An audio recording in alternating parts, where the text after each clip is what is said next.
दोस्तों आज हम बात करने वाले हैं शरद पूर्णिमा की। धार्मिक मान्यता है कि अगर इस दिन माँ लक्ष्मी जी की विधि विधान से पूजा कर ली जाए तो हमें स्थिर लक्ष्मी की प्राप्ति होती है। माँ लक्ष्मी बहुत चंचल हैं, वो कभी भी एक स्थान पर नहीं टिकती। इसलिए हम अगर माँ लक्ष्मी जी की विष्णु भगवान के साथ पूजा करें तो वह हमारे घर में स्थायी निवास करती हैं।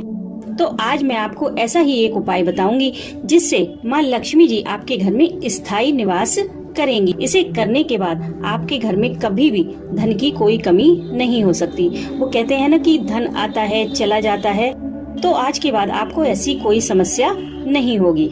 तो चलिए वीडियो शुरू करते हैं। दोस्तों साल की 12 पूर्णिमाओं में शरद पूर्णिमा ही एक ऐसी पूर्णिमा है जो तन, मन और धन तीनों के लिए सर्वश्रेष्ठ मानी गई है।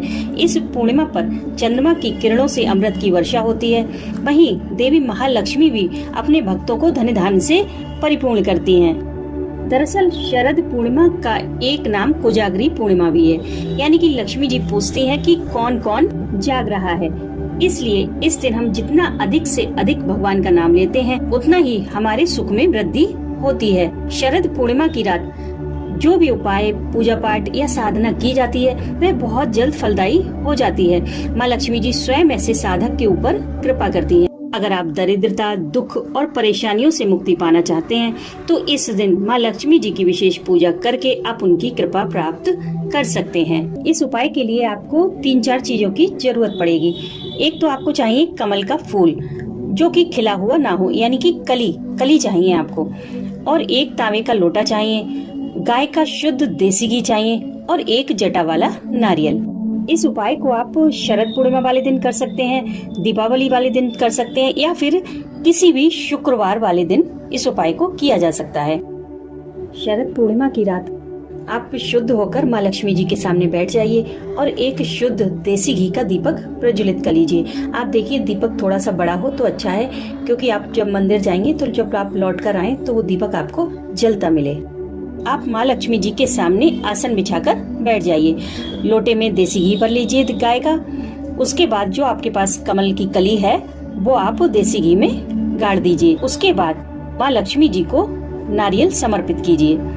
समर्पित करने के बाद आपको वहीं बैठकर कनक धारा स्तोत्र का पाठ करना है। जी हाँ दोस्तों, कनक धारा स्तोत्र का पाठ करना है। बहुत ही चमत्कारी स्तोत्र है। इस स्तोत्र के माध्यम से ही आदि शंकराचार्य जी ने गरीब के घर में स्वर्ण की वर्षा करवाई थी, जिसके नसीब में कुछ नहीं था। वहाँ भी माँ लक्ष्मी जी को आना पड़ा इस स्तोत्र के माध्यम से और स्वर्ण की वर्षा करनी पड़ी। बहुत ही चमत्कारी स्तोत्र है, आप इसका पाठ अवश्य करें।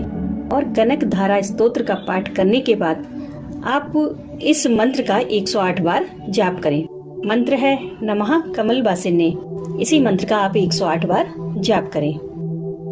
इस स्तोत्र का पाठ करने के बाद आप वह देसी घी का लोटा जिसमें कमल की कली गाड़ी हुई है, आप वो लोटा उठा लीजिए और उठाने के बाद आप किसी भी भगवती के मंदिर में चले जाइए। नारियल भी अपने साथ ले लीजिए।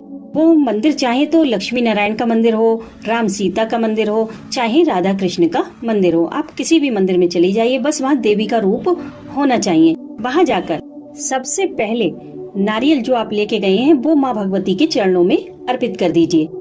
नारियल की सबसे बड़ी खूबी यह होती है कि वह आपके घर की समस्त नेगेटिविटी को खींच लेता है, खत्म कर देता है। तो आप नारियल माँ भगवती जी के चरणों में अर्पित कीजिए और जो कमल वाला लोटा है जो आपके हाथ में, जिसमें कमल की डंडी आपने गाड़ी हुई है, वो आप अपने हाथों में ले लीजिए बड़े प्रेम से। और हाथ में लेकर ही आप मंदिर की 3 या फिर 7 परिक्रमा करें और मंदिर की परिक्रमा करते हुए आप उसी मंत्र का बार बार जाप करते रहें, नमः कमल वासिन्ये, नमः कमल वासिन्ये। इसी तरह आप इस मंत्र का अधिक से अधिक जाप करें। परिक्रमा करते जाना है और मंत्र बोलते जाना है।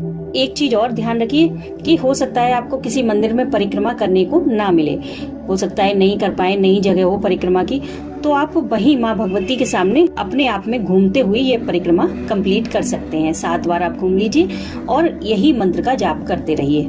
लेकिन एक बात का आप ध्यान रखिए कि यह मंत्र आपको जोर से नहीं बोलना है। आपको यह मंत्र केवल मन में बोलना है। ऐसा ना हो कि आप बोल रहे हैं कि 4 लोग सुने, ऐसा नहीं होना चाहिए। आप यह मंत्र केवल मन में बोलिए। उसके बाद आप वो कलश लेकर जो आपके हाथ में है, घी वाला वो कलश लेकर आप घर आ जाइए और उसे आप अपने मंदिर में स्थापित कर दीजिए। रात में आप इसी मंत्र का अधिक से अधिक जाप करें, नमः कमल बासिन्ने। ऐसा नहीं है कि आपको माँ लक्ष्मी जी के सामने बैठकर ही जाप करना है, आप कहीं भी इसका जाप कर सकते हैं, चलते फिरते उठते बैठते। आपको रात में लेटे हुए भी आप इसी मंत्र का जाप करें। कहने का मतलब यह है कि आपका मन अधिक से अधिक माँ लक्ष्मी जी के चरणों में रहना चाहिए। रात में भी अगर आपके किसी भी समय आँख खुले तो आप इसी मंत्र का जाप करें। माँ से प्रार्थना करें कि हे माँ, मैं बहुत गरीब हूँ, बहुत दरिद्र हूँ, मुझ पर अपनी कृपा करें। पवित्रता का ध्यान रखें और उसके बाद सो जाएं। अब आप सुबह उठकर देखें, ध्यान से सुनिए इस बात को कि सुबह उठकर बहुत ध्यान से आपको देखना है कि अगर आपकी बुक कमल की कली खिल जाए तो समझ लीजिए माँ लक्ष्मी जी ने आपकी प्रार्थना सुन ली है, वो आप पर प्रसन्न हो गई हैं। उस फूल को संभाल कर लाल कपड़े में बांधकर अपनी तिजोरी में रख लीजिए और उस घी से, जो घी बच गया है ना लोटे में, उस घी से रोजाना माँ लक्ष्मी जी की ज्योत जलाइए और जलती हुई ज्योत के बीचों बीच देखते हुए माँ भगवती के उसी मंत्र का जाप करते रहिए, नमः कमल बासिन्ने। अगर आपका पुष्प नहीं खिला है, कली नहीं खिली है, तो आप परेशान ना हो, आप दोबारा से प्रयास करें, आपकी कली अवश्य खिलेगी। माँ लक्ष्मी जी आपकी श्रद्धा भाव देखकर जरूर प्रसन्न होंगी। तो आप दोबारा से प्रयास दीपावली वाले दिन कर सकते हैं या फिर किसी शुक्रवार को फिर से प्रयास कर सकते हैं। इस पूजा के लिए सच्ची श्रद्धा और विश्वास का होना बहुत जरूरी है, वो जरूर बनाए रखें। तो दोस्तों, बहुत ही चमत्कारी उपाय है, आप इसको अवश्य करें। इसे आप शरद पूर्णिमा वाली रात कर सकते हैं, दीपावली की रात में कर सकते हैं या फिर किसी भी शुक्रवार को इस उपाय को कर सकते हैं।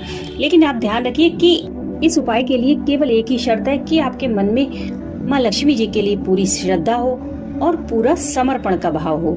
जब आप पूरे विश्वास के साथ इस उपाय को करेंगे तो माँ भगवती आपकी मनोकामना अवश्य पूरी करेंगी। तो दोस्तों, इस उपाय को करिए और माँ पर अपना विश्वास बनाए रखिए।